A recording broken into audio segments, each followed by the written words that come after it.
Hello and welcome back to this week's Female Boss. Today I am joined by Dani Trudeau. Dani, why don't you tell us a little bit about yourself? Sure, great, thank you. Dani Trudeau, I run Tribe Porty. It's a community co-working space in Portobello in Edinburgh. I also run Keystone Women, which is an online program and community for women reimagining their working life, wanting to create a business, but also be healthy in the process of it. Oh, that sounds great. So this week we're talking about the importance of well-being. Dani, can I just ask, first of all, what did you always want to be an entrepreneur? I'm not sure. I think I've always wanted to take a creative approach to work and create things. So, for example, when I was 14, I used to do ballet, tap and jazz, and moved from a very tiny town in South Dakota up to a slightly bigger town. But went back to this place called Kadoka, which had no dance instruction for young kids. So I thought, well, I want to do that. I want them to be able to have dance classes. So went around to local auditoriums, put flyers up, and ran a summer of dance camp at age 14. So I just don't overthink things too much, I think. So it wasn't that I've set out to be an entrepreneur, but I suppose, yeah, from that early age. And then I started my own business at 25, and then again 10 years ago with Tribe, and 5 years ago with Keystone. So yeah, I suppose it's there, but it's more about solving a problem, I think, and what you want to bring to the world. Yeah, I mean, most entrepreneurs always call themselves accidental entrepreneurs because, as you said, you see a problem and then you think, I can solve that, or I know how to solve that problem. So I guess, what advice would you give to young entrepreneurs then who maybe are 14 or 16 or, yeah, what age, whatever age they are, what would you give them if they're thinking about starting a business? Yeah, I mean, as I think most entrepreneurs will say, they failed a lot. So it's about putting yourself out there and trying things. Some things will work well, some things won't, but you will always learn something from every bit of it, the fails and the successes. So it's more of a mindset. I think most often people get in their own way. They overthink things. They don't think they're qualified enough, or they don't think they've done this training, or maybe they don't have as much experience. But most entrepreneurs that are just out there doing it, they just did it. They just gone out there and did it. They asked for help. They learned new things, and that's where you need to start, really, with all businesses, I think.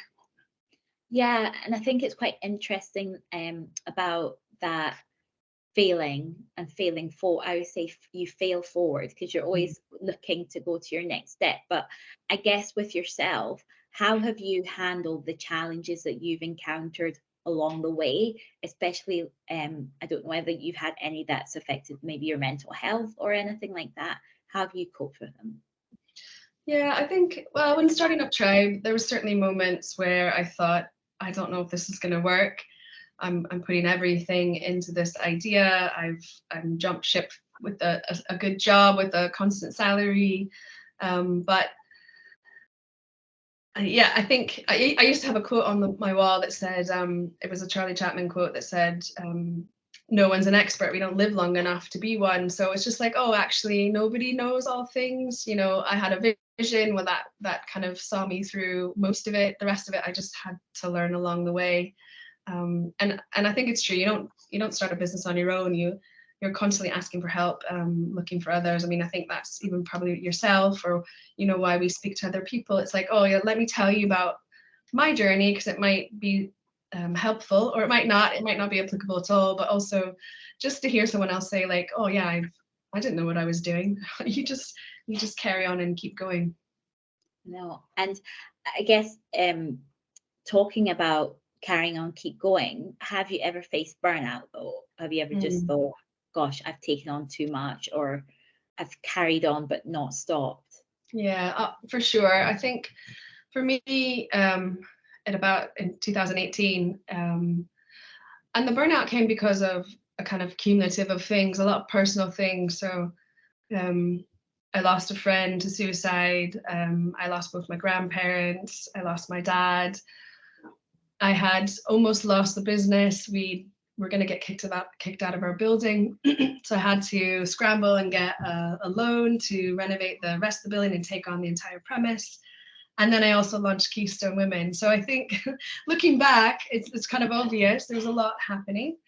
But at the time, you just keep going. And then when you're able to stop a bit, I think that's when it all kind of hits that you've done too much, and that kind of impact on my body was showing up then with kind of chronic fatigue and chronic pain. So that's taken now the last kind of 4.5 years to manage and figure out how I can get back to being well and, you know, run my business in a slightly different way. It's not a sprint, but it's more of kind of steady marathon. Yeah, and I'm curious to know, and I'm sure our viewers be curious to know too, what support did you have around you during that time, when you were going through, or I guess leading up to the burnout, and when you were going through that burnout? Yeah, I have an amazing network of friends. Part of the wonderful community at Tribe is that I have this amazing community around me that is full of people that do lots of different things. So there's all kinds of people I could call on for advice around different areas. But I also spent a lot of time, I did therapy, I did a lot of body work, I saw a homeopath, I saw a shaman, like I kind of did all those things. I let curiosity kind of lead the way. You know, what do I need to find out? You know, it was a bit of a mystery in terms of some health being unwell. So it was just kind of, okay, open mind, keep going into myself. What can I discover? Who can I reach out to? So yeah, for me, I've just reached out to anybody and everybody that was recommended, really. And I think that's, I don't know, it's different for everybody. I think there's not a prescription to say, do this, this, and this, because you're going to feel exactly the same. But I think remaining curious and open and kind of always checking back into how you're feeling is how I kind of navigated that time. Yeah, yeah, no, I can relate. I lost my mum 2 years ago, and I wasn't ready for like grief counseling, even though everything around me, my husband, my son, basically would tell me that my actions should have me like in grief counseling. And it was only this year, so like 2 years later, that I started grief counseling. Exactly 2 years later, I started grief counseling. And as you said, it was a curiosity, and it wasn't that I had changed like for the better, but I felt as if like there was something holding me back, and it was the grief that was holding me back from changing. So I always think that like, yeah, people around you probably see the things that you don't see, but it's also, as you said, embracing that curiosity to say, what could I do to help myself? Or what could I do to help those around me as I'm going through this grief? Um, and I guess for myself, I learned so much about me in the 2 years since my mum's passed away. And I've put things into place to help me not function as a better human being, but like just help me as a whole navigate life and just navigate running a business. Are there things that you've put into place to, I guess, healthy boundaries or different things that you've put in place to help you, yeah, just see life beautifully? Yeah, no, I love that.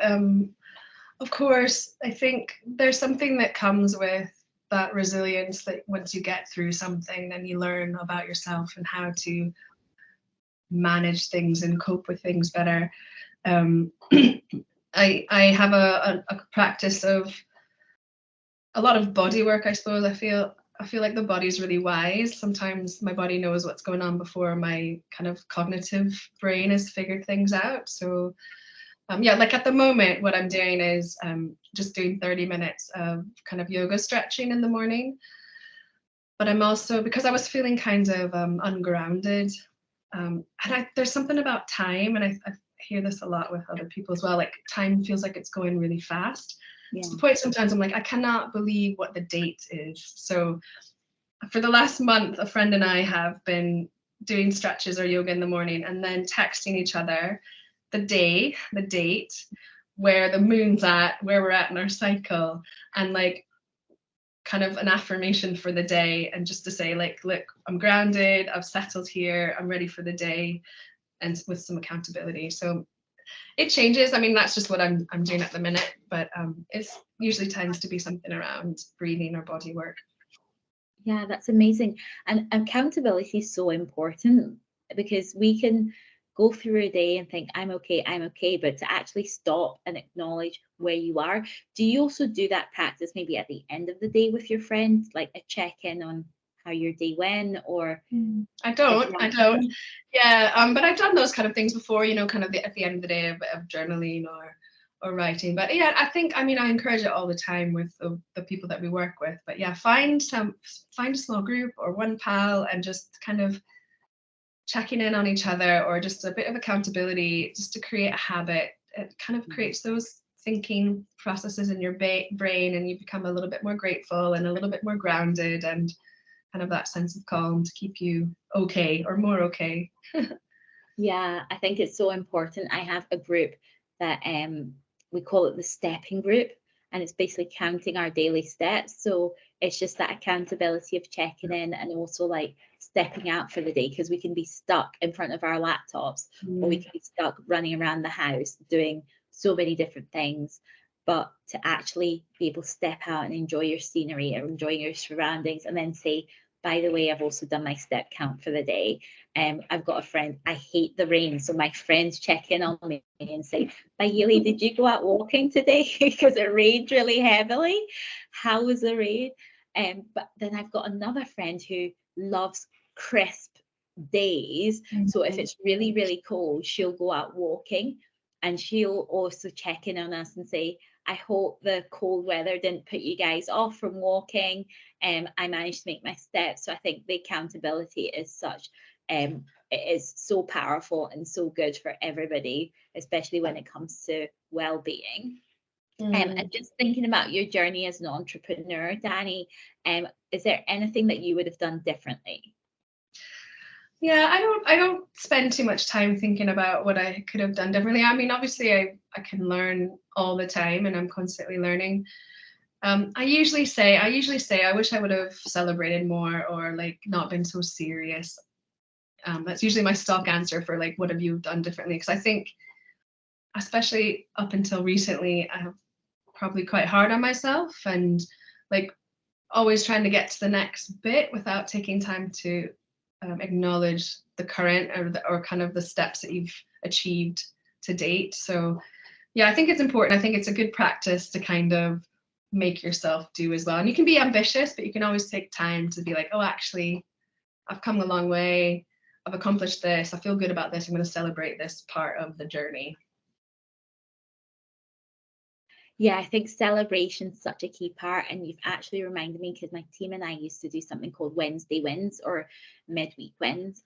And we'd celebrate something that we've done. So whether celebrating completing your step count for the week, or just celebrating cooking yourself a meal. So we do that, and we used to try and enforce it that it wasn't work related. So you're celebrating a personal thing that you've done, and just it's good, whether it's even finishing a book, it's good for others to also celebrate it. So I'm going to put that back into my team and say, let's celebrate our wins, because as you said, life is short, and we need to acknowledge that. I think when I was going through the grief process, I realized that I was always looking for the big wins.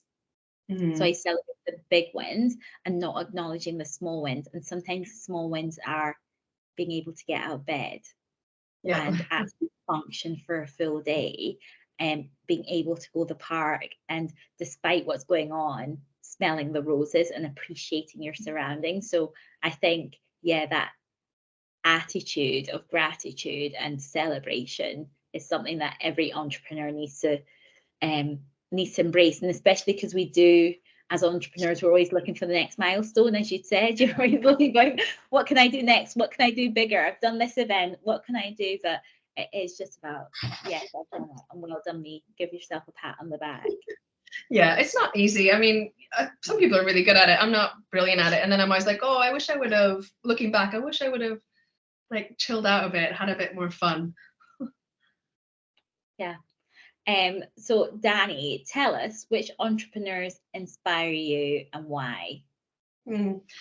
Yeah, I was thinking about this, and I always think about the women that I've worked with through the Keystone program, and there will be nobody that anybody knows really, because they're often kind of micro businesses, but the common thread or the common story that really I find super inspiring is just someone realizing where they're meant to be and what the kind of gifts that are unique to them and what they're offering to other people in a business, and then being able to communicate that and then grow it. I love those stories so much. I get a little bit bored and disheartened with the kind of fast entrepreneurs that are all about power and money, and they don't care at the expense of the people or the planet. So yeah, I'm not one to sit here and speak about kind of the well-known entrepreneurs. They're not my bag. No, I think, yeah, we have to recognize everyone starts from somewhere, and recognizing the fact that starting can be one of the hardest things a person can do. And yeah, the invisible entrepreneur is the most impactful entrepreneur, whether they've got visibility or not. You touched on something there, and I think it goes back to that well-being. You touched on people's gifts, and I think knowing your gifts is such a powerful exercise, like when it comes to self-awareness, and it also, I guess, helps you function well. Is that something that you help people with, like unraveling their gifts or exploring their gifts so that they can be a good entrepreneur? Yeah, I think I think that's what I think I'm quite good at, and what I really, really enjoy is seeing that in other people and being able to articulate it back to them about what I see and where I think they could go with it. And usually, I mean, who wouldn't want to hear that? And it's amazing when someone can pull that out of you, or if you're kind of really thinking about it, but haven't quite got the courage to actually put everything into it, to have someone else see that in you and kind of get that motivation going for you, I think is super powerful. I mean, it's helped me along the way as well. When I was kind of building Tribe and Keystone, when things were at kind of a low point, if someone came along and got really interested in what I was doing and got excited about my vision, it just kind of pulled me back up again and gave me a bit more energy to carry on. So yeah, it is a big part of what we do. I just think you need that when you're starting and growing a business. Oh no, I think self-awareness is so important. And yeah, having somebody else see you from their perspective and bring that out, I think that's an amazing gift for you to have, Dani, to be able to do that for others. So yeah, it's really good. And just as we're rounding up our interview, I just wanted to ask if you've got any top tips on how to keep positive and motivated for our viewers. Yeah, I think, I mean, it's great to be positive, but also I think you need to be able to be expansive in who you are and know that there'll be times when you're positive and there'll be times when you're negative, and there'll be times when you're up or down, or, feeling on top of the world or feeling like you can't do anything. And I think if you're able to hold all of those things as yourself in the one space and give, time and attention, and not maybe push everything away that seems bad, then I think you become a much more rounded, resilient, bigger character that's able to kind of communicate that to other people, and people respond to that. I don't think that most people, when we look at someone or when we connect with someone, you don't just want to connect with the full sense of who they are and this kind of perfection. You want to connect with people, all of them, the kind of,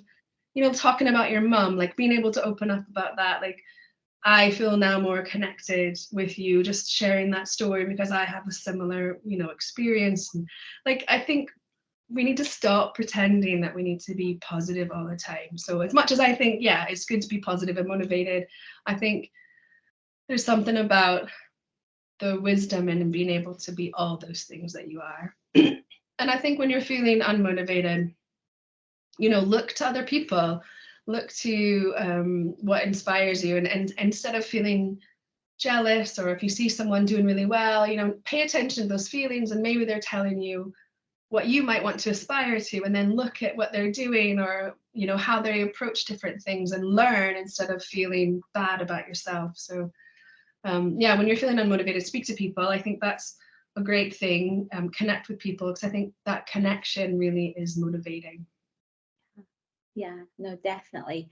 So full of wisdom. And I have to say, like, Dani, being on the call with you, um, the positive thing that I picked up from you too are your pictures in the background. So, I mean, I've got a plain white wall behind me, but like as soon as I saw the picture, like to your left hand side with all looks like women, so colorful, it made me think, gosh, like I love that. And it's so vibrant. So, even placing things in front of you that would just cheer Mm. you up, but it cheered me up because I wanted to say to you, where did you get that picture?